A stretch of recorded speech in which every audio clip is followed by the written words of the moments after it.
Greetings, math magicians. What we're going to do today is take the information from our textbook and we want to make a scatter plot using our lovely TI-84s. So I have to collect all this data and put them into lists, and then I'm going to make what we called a trend line. So how do I put all this data over here? Well, I have to edit my lists, so I'm going to go to my stat here and press 1 or select the edit right there. And I have a bunch of data already in these lists. So how do I clear that out? Well, there's a quick way to do it.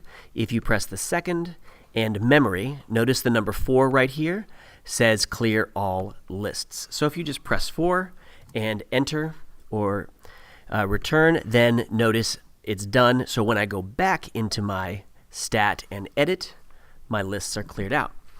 So from here, I'm going to put all this data over here. So L1 is going to correspond to my average temperature here, and L2 is going to correspond to my electricity bill. So I'm just going to start entering the data: 61, 58, 67, 75, 79, 83, 84, 85, 81, 76, 65, and 58.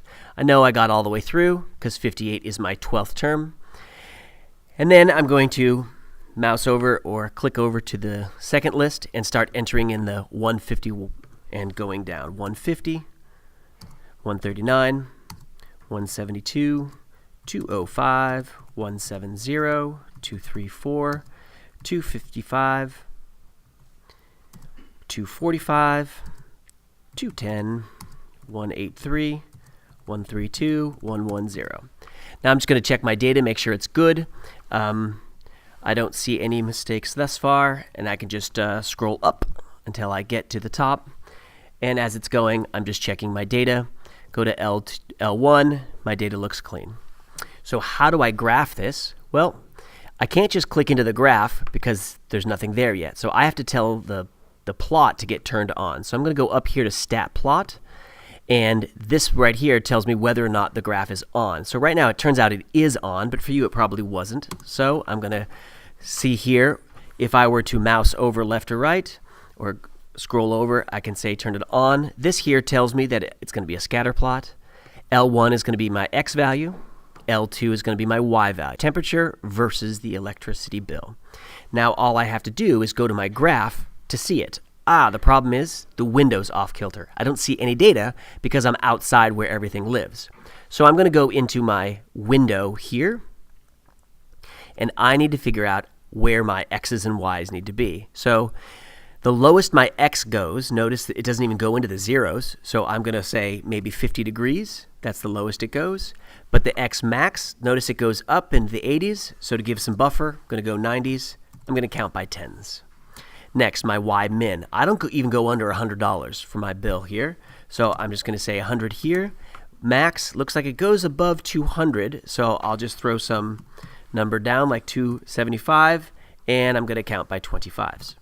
So now if I go into my graph, now I've got something happening here. Now I also have this other random line. So that means I probably have something stored in there. So I'm going to delete this by clearing out all that information, and now that's blank again, and I can go back to my graph. All right, so here's all 12 pieces of data all over the place, but they do look like they're going in a general form, a general line. So how do I find out what that trend line is?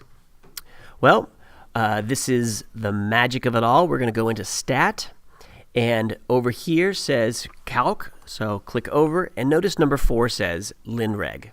That just means the linear line of regression or your trend line. So I'm going to just select 4, and this gives us the options to change our X and Y values, but the defaulted is L1 and L2. So all I have to do is go down to calculate. Now, it gives us some information. Y equals AX plus B, A being my slope and B being my Y-intercept. So there, it tells me what my slope is right there. It's 4.148-ish. So I can keep that in my back pocket for now. And then B is going to be negative 117.676, something like that.